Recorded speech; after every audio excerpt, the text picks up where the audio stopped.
Live షోకి తిరిగి స్వాగతం. ఏపీకి ప్రత్యేక హోదా ఒకటే జిందా తిలస్మాత్ కాదన్న స్పీకర్ కోడెల శివప్రసాదరావు గారి వ్యాఖ్యలతో ఏకీపిస్తారా అంటే 32% మంది అవునని, 68% మంది కాదంటున్నారు. ఇక విజయవాడ పాలన కేంద్రంగా మారుతోంది. విజయవాడ దశ మారుతుందా, లేక విజయవాడలో కొత్త సమస్యలు ఇబ్బందులు పడే పరిస్థితి వస్తుందా? ఈ ఏడాది కాలంలోనే ఈ పాటికి అక్కడ ఏదైనా కట్టుంటే ఇప్పుడు వెళ్ళి ఆ యంత్రాంగాన్ని తొందరగా తీసుకెళ్ళడానికి వీలయ్యేదా?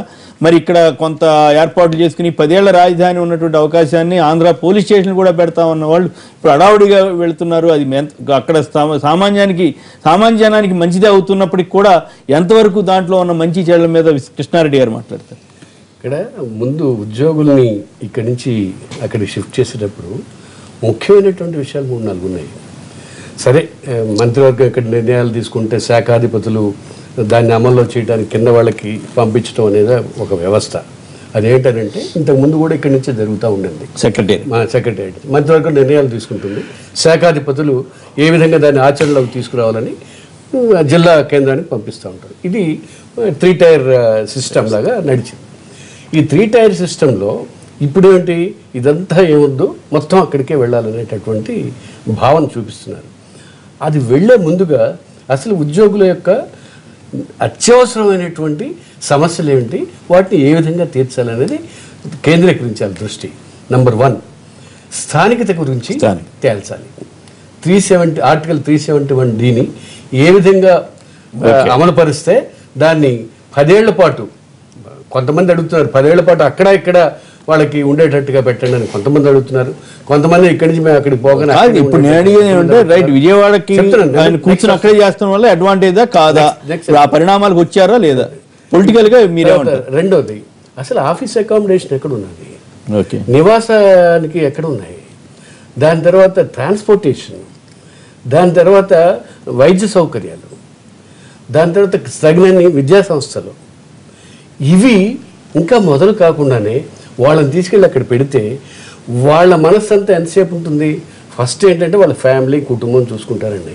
మా వాడికి ఇక్కడ సీట్ రాలేదే, మా వాడు ఏ విధంగా కష్టపడుతున్నాడో, తర్వాత ఇళ్లలో వాళ్ళు ఏంటి, ఆయనకి ట్రాన్స్పోర్ట్ సిస్టమ్ ఇక్కడ సరిగ్గా లేదు, ఆఫీస్ ఎక్కడో ఉంది, మేము ఉండేది ఇక్కడ ఎక్కడో ఉన్నాము, ఏ విధంగా పోవాలనేది వాళ్ళకి ఒక మనోవేదన ఉంటుంది.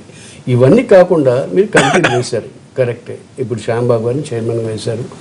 ఎవరెవరు ఏంటేంటి అభిప్రాయాలు ఉన్నాయని చెప్పమన్నారు, చెప్పనివ్వండి.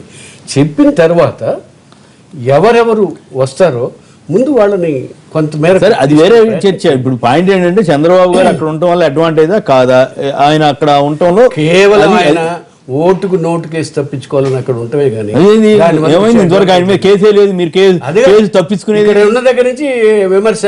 మరి రేవంత్ రెడ్డికి సమాధానం చెప్పాలా? ఎందుకు ఆయనకి ఎందుకు సమాధానం చెప్పేది? మరి అవును, రేవంత్ రెడ్డి వారి పార్టీ కదా. అవును, ఆయనకి సమాధానం చెప్పేది. కేసులో ఆయన ఉంటే కదా, కేసు ఆయన మీద పెడితే అప్పుడు మీరు ఆ మాట అన్నారంటే అర్థం. అది అవాయిడ్ చేసుకోవడానికి ముందు ఏంటంటే అక్కడ పోయి ఉండాలి. ఓకే, సో ముఖ్యమంత్రి గారు ఇక్కడ ఉన్నా కానీ అమలుపరచవచ్చు, దాంట్లో సందేహమే లేదు. ఏంటంటే ఇక్కడ ఆయనకి అగౌరవం ఏదో జరుగుతుంది, నాకు అవతల చీఫ్ మినిస్టర్కి ఇచ్చినట్లుగా నాకు ఏ విధమైనటువంటి రాచమర్యాదలు కానీ మర్యాదల్లో కానీ నేను సెకండ్ ర్యాంకులో వస్తాను అనే ఉద్దేశం ఆయనకు బాగా పడింది. ఇప్పుడు రాష్ట్రపతి వచ్చినప్పుడు కూడా ముందు ఇక్కడ స్థానిక చీఫ్ మినిస్టర్ని పిలుస్తారు, ఆయన పిలవరు, అందుకని కొన్నిటికి ఆయన పోలేదు. ఇవన్నీ ఏంటంటే ఉన్నటువంటి విషయాలు. ఆ విషయాల్లో ఏంటంటే ఆయన కొంచెం చిన్నబుచ్చుకునే పరిస్థితి వస్తుంది. కాబట్టి నేను ఇక్కడ ఎందుకు అక్కడికి పోవాలని ఉద్దేశం. పరిపాలన ఇవాళ రేపు ఈ ఫైలింగ్ సిస్టమ్ వచ్చిన తర్వాత ఎక్కడి నుంచి ఢిల్లీ నుంచి. విజయవాడ స్థానికతగా చంద్రబాబు నాయుడు గారు చేస్తున్న దాన్ని పరిపూర్ణంగా స్వాగతించాలి. ఇది కూడా కాకుండా మా పార్టీ మా రాష్ట్ర అధ్యక్షులు విధానం చెప్పారు ఏంటంటే 25 మంది ఎంపీలకి 25 జిల్లాలు చేయండి. 25 జిల్లాలు చేస్తే 25 మంది, ఒక ఎంపీ ఒక జిల్లాలో ఉన్న ఎంపీ ఇంకో జిల్లాలో ఉన్నటువంటి కలెక్టర్తో మాట్లాడటం చాలా కష్టం. అందుకని 25 మంది చేయండి ఒక ఎలక్షన్ అయిన మరో నిమిషం మేము చెప్పడం జరిగింది. ఎందుకంటే రాష్ట్రంలో ఉన్నటువంటి పరిపాలన సాగు మంచి పాయింట్ చెప్పారు. అయితే నా పాయింట్ ఏంటంటే, ఇంత అడావుడిగా వెళ్ళేదానికి సెక్రటరియట్ లో అని కోట్లు ఖర్చు పెట్టి అదే ముందే మార్చుకుంటే ముందే ఆలోచన చేస్తుంటే మంచి పేరు నేననేది మంచి పేరు వచ్చిండేది కదా ముందే. కాదు మనం అక్కడికి ఏడాది కాలంలో చేస్తుంటే ఇంకా బాగుంటుంది. 30 కోట్లు ఖర్చు పెట్టేందుకు చేయకుండా ఉంటే ఇంకా బాగుంటుంది. క్యాంప్ ఆఫీస్ అని క్యాంప్ ఆఫీస్ ఇంకా 8 సంవత్సరాల అలాగే వేరే గెస్ట్ హౌస్ లో తెలంగాణలో రావాల్సిన పరిస్థితులు ఇవాళ అవసరం అయితే మనం ఇక్కడ చేసుకోవాల్సిన పరిస్థితి ఇక్కడ చేసుకోవచ్చు.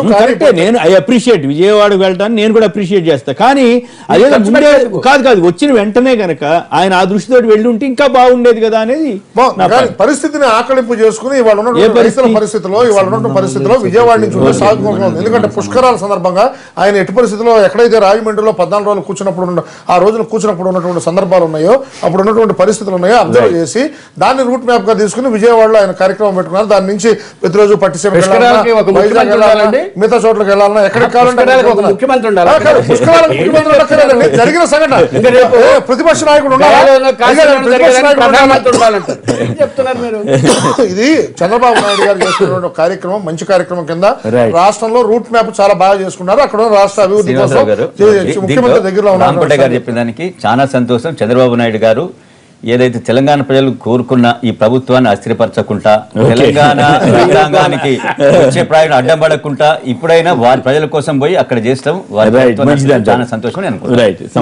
ఓకే, పరిపాలనా సౌలభ్యం కోసము ఆ ముఖ్యమంత్రి గారు ఆ రకంగా నిర్ణయం తీసుకొని తప్పలేదు. కానీ ఇంకోటి ప్రజల దృష్టిలో చూస్తే కూడా జనరల్ గా ఏ విధంగా సౌలభ్యం చెప్పండి చెప్తున్నా. నేను కింద నుంచి వచ్చిన నాకు ఒక ఎంఆర్ఓ రిప్రజెంటేషన్ చేయడానికి 10 మంది పోతామండి. పోవడానికి ఆ ఊరు నుంచి ఎంఆర్ఓ ఆఫీస్కి మండల హెడ్ క్వార్టర్ అంటే కూడా డబ్బులు ఖర్చు అవుతాయి. బస్ కిరాయి అనుకోండి లేకపోతే ఎట్లా అనుకోండి. అదే రాష్ట్ర రాజధాని ప్రిన్సిపల్ సెక్రటరీని కలవాలన్నా ఒక రీజనల్ లెవెల్ ఆఫీసర్ని కలవాలన్నా అందుకనే నేనేంటే అంతకు ముందే ఈ ఏడాదిన్నర ఇప్పుడు ఆల్రెడీ ఏడాదిన్నర అయిపోతుంది. రేపు అక్టోబర్ కానీ శంకుస్థాపన రాయి వేరు ఏడాదిన్నరలో పెద్ద పెద్ద కాంట్రాక్టులకు ఇచ్చుంటే ఈ పాటి పెద్ద పెద్ద బిల్డింగ్లు వచ్చేసింది. ఏడాదిన్నర అయితే తప్ప ఈ ప్రాక్టికల్ ప్రాబ్లమ్స్ తెలవడానికి ప్రాక్టికల్ ప్రాబ్లం తెలియడానికి ఎమ్మెల్యేలకి అనుభవం లేదు. అంత 10 ఏళ్లు ముఖ్యమంత్రి చేసిన చంద్రబాబు గారికి అనుభవం లేదంటే ఎట్లా? అది మా ప్రభుత్వం కాదు కదా. అప్పుడు పరిస్థితులు వేరు, ఇప్పుడు పరిస్థితులు వేరే. పోవాలనుకుంటారు, పోవడం మంచిదే. ఇది మంచిదే, వారికి అభద్రత మమ్మల్ని ఇబ్బంది పెట్టడము ఇది కాకుండా పోవడం మంచిదే కదా. ఇది సౌలభ్యం కోసం, పరిపాలనా సౌలభ్యం కోసం ప్రజలకు ఒకవేళ అనుకూల పరిస్థితులు ఉంటాయి అక్కడ పోవడం వల్ల అందుబాటులో ఉంటాం అనుకుంటే మంచిదే. ఇంకోటి ఫైల్స్ కూడా ఇక్కడ నుంచి తీసుకోవాలి. రీజనల్ ఆఫీస్ ఉంటాయండి 3-4 జిల్లాలో కలిపి. ఇక్కడ నుంచి ఫైల్స్ ఫ్లైట్ లో పోతున్నాయో, ట్రైన్ లో పోతున్నాయో, బస్ లో పోతున్నాయో. System పెట్టుకోగలిగితే better. ఆ రకంగా పరిపాలనా సౌలభ్యం. ఏపీకి ప్రత్యేక హోదా ఒకటే జిందా తిలస్మాత్ కాదన్న స్పీకర్ కోడెల శివప్రసాద్ గారి వ్యాఖ్యలు సమర్థిస్తారా అంటే 36% మంది మాత్రం అవునంటున్నారు, 64% మంది కాదంటున్నారు. ఇది జిందా తిలస్మాతేనని జనం అనుకుంటున్నట్టుగా కనపడతా ఉంది. SMS పంపించిన వారందరికీ కూడా ధన్యవాదాలు. సంపత్ గారు, చంద్రశేఖర్ రెడ్డి గారు, కృష్ణారెడ్డి గారు, రామకోటయ్య గారు పలువురు మాట్లాడారు. అందరికి కూడా ధన్యవాదాలు. ఇది నేటి వార్తా విశ్లేషణ కార్యక్రమం. నమస్కారం.